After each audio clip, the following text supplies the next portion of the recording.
The mud flood theory has become somewhat popular among conspiracy fans in the past few years. It proposes, among other things, that there was a global empire named Tartaria that existed less than 1,000 years ago. This empire was buried by a flood of mud, which sank entire cities, and the elites of the world hid in underground bunkers to survive. They then unearthed their ruins and simply pretended to have built them, but that's just the top layer.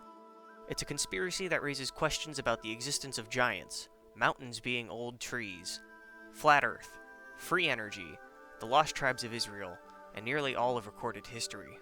But there is one question even more interesting than all of these. Where the fuck did this stupid theory come from?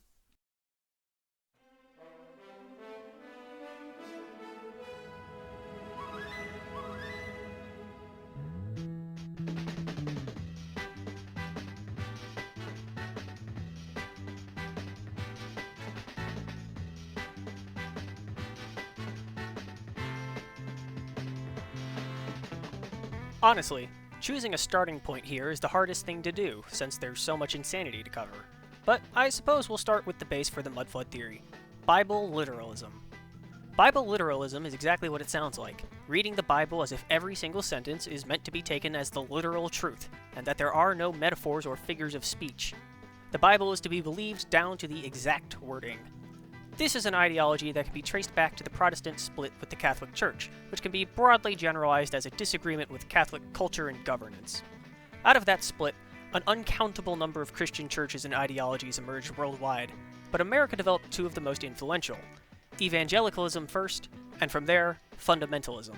From 1910 through 1915, a series of 90 essays titled The Fundamentals were authored by 64 different peoples representing the majority of the Protestant denominations in America at the time.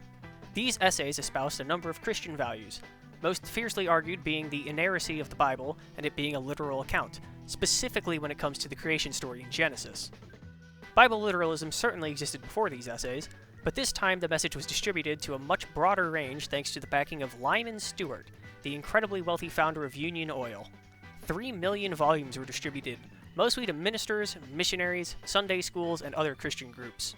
That's right, the reason Bible literalism spread was because of a goddamn millionaire oil baron. Ain't that America for ya? The spread of Bible literalism and its emphasis on the creation myth being correct led to its followers having an unreconcilable split with the rational world when evolution and similar non-biblical knowledge, actual science and history, began being taught in public schools. It has been proven time and time again that the world was not created in just 7 ordered days all at once, and that the Earth itself is far older than even humanity's oldest ancestors, and that just won't jive with a literalist. Their faith is too strong, they are too certain that their book is telling the truth, and that book cannot be wrong. So what does that mean? Well, it must mean that everyone else is lying. This is where you start to see the classic Christian persecution complex. You know what I'm talking about. The type of people that get mad when told happy holidays and they rant about why Merry Christmas should be used instead and say that it's anti-Christian to do otherwise. Those people didn't come out of nowhere. They came from extremely jaded evangelicals seeing the world modernize around them and their religion not seeming to keep up. The difference is that basically any rational person can see that the creation myth in Genesis isn't true. It's just been disproven too many times. And creationist types are now an outlier rather than the majority, so they just had to adopt a new field to fight over. Christmas it is, I guess. But let's not get sidetracked by the rational. We need to get back to the creationists. Creationism is intrinsically tied to the flat earth theory. You cannot separate the fundamentalist Christian identity from the flat earth theory, and by extension the mud flood theory. They simply don't work without it. Everything about the flat earth theory and the mud flood theory are vain attempts to justify biblical scripture. If the Bible made no claims about the shape of the earth, none of this would be sought out. Most elements of both theories are even lifted directly from the Bible, and believers will quote scripture as evidence. For example, in Genesis, it is claimed that God made a barrier called the firmament, which separates waters from both above and below it. Know what flat earthers think? They claim that the firmament is a literal dome above the earth, and the sky is blue because the water is on the other side of it, and there is no outer space. Is that fucking stupid? Yes. God, yes it is. And yet, they believe it all the same, because it was in a religious book. There are far more examples of this, but we just don't have the time to get into that nonsense. If you'd like a good read, check out The Flat Earth Bible by Robert J. Shadwald from 1987, where he thoroughly debunks the scripture-based arguments. Alright, so we've talked about the Christian aspects, but what about the really fantastical stuff? What about the giants and the mountains being old trees idea? Well, those are both extensions of a 2016 YouTube video titled, "There Are No Forests on Flat Earth." The video is asinine. All it does is show mesas and flat-top mountains next to pictures of cut-down trees to try and draw a link. It is objectively a case of, this thing looks like other thing, therefore it must be the same thing. There is absolutely nothing to the shit, but it did inspire a lot of creative ideas that ended up being drawn into the mud flood theory later on. One of those ideas being that giants used to live on Earth at the same time as humanity. Beyond just giant trees need giant humans to cut them down, the theorists treat giants almost exactly like the History Channel treats ancient aliens, as a tool to explain ancient megalithic structures that they don't believe early humans had the capability to make. Again, there's really not a lot to this theory. It's one of the more underdeveloped parts for good reason, because it's really dumb, but hey, it is what it is. There's one more topic to tackle, and that's the 10 lost tribes of Israel. Way back in the day, there were 12 tribes of Israel, but after being invaded, 10 of the tribes were relocated far away from the rest and never heard from again. That is a thing that happened in real history, by the way, it's not just more make-believe. Anyways, ever since, there has been an ongoing attempt to identify where these 10 tribes ended up, especially among the Europeans in the Middle Ages who desired a direct tie between their peoples and the Holy Land. It does a lot for the propaganda if you can say you were one of God's original chosen people, after all. However, the mud flood theorists take a different approach. Their claim is that the Tartars were actually one of the lost tribes of Israel, and that this link points to the Tartars being more developed and civilized than we imagine. Personally, I don't care. It really means absolutely nothing to me if the Tartars were one of the lost tribes of Israel or not. It changes nothing about the rest of the theory.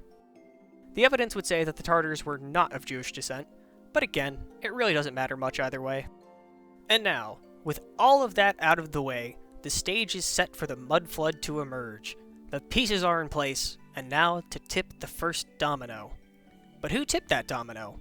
To figure that out, we must look to the modern-day Library of Alexandria, YouTube.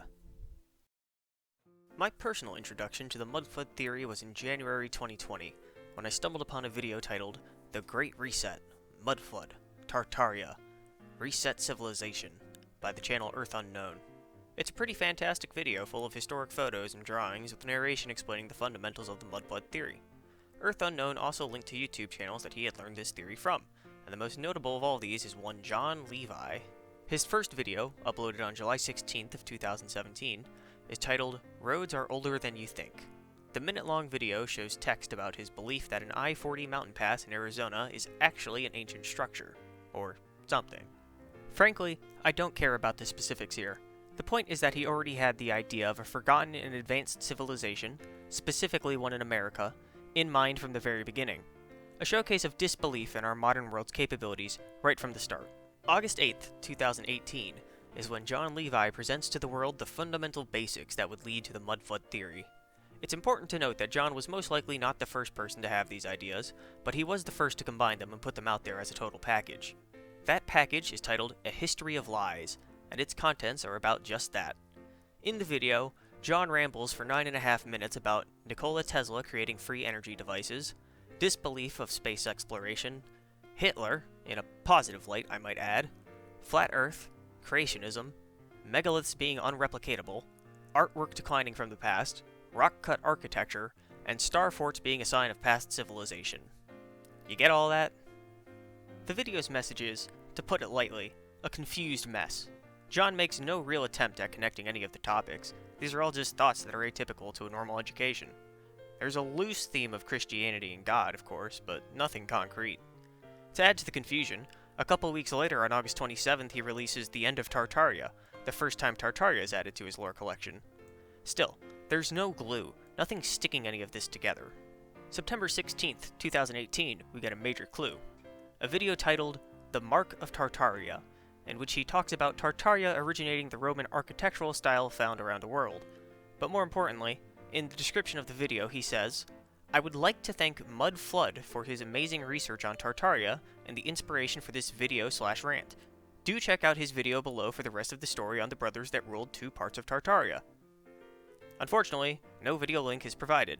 Instead, a copy-paste shilling for his book and other random trash sits below. 4 days later, Levi releases another video, this one called Mud Flood Questions. This, as far as I can find, is the first true mud flood theory video.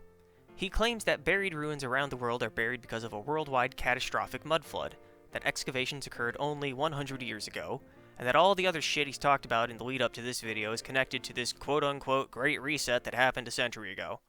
That's right. The Earth is covered in a dome, NASA is the Illuminati, we've never been to space, giants used to exist, Tesla gave us free power, there's a crack in the Milky Way, mountains used to be trees, Tartaria invented basically everything you can fucking think of, and it's all because of the goddamn mud. Wake up, sheeple, the fucking mud flood's coming, and you're gonna get reset if you don't fucking look around and look at the dirt and see all the mud coming your way. Sorry. The best metaphor I've come up with to describe this style of thinking goes like this. Imagine you took a bunch of different puzzles, took random pieces from each of them, painted them all white, and then tried to fit them together. For the most part, you'd be struggling to even find pieces that connect, and even if some of them did fit together, the original painting on top, the context, is completely lost, and your completed puzzle has no value. Nothing makes sense, but simultaneously, you can cram things together that would usually clash, and it might excite some people who just want some novelty. Now, is any of this stuff actually harmful to believe in? I don't really think so, but it is useless. If you just want to have some fun and tickle your brain, it's a fine enough topic, but there will be no great discovery, no giant gotcha moment to prove everyone else wrong, because the Earth is not flat, and the mud flood is not happening. But ultimately, I think the more people digging into history, the better, even if their reason for doing so is flawed. Human history is the most interesting topic in the world to me, and I love delving in and doing research to make these videos, so I feel it's only right to say thanks to the mud flood theorists out there for giving me so much entertainment in this awfully boring time. Thanks for watching.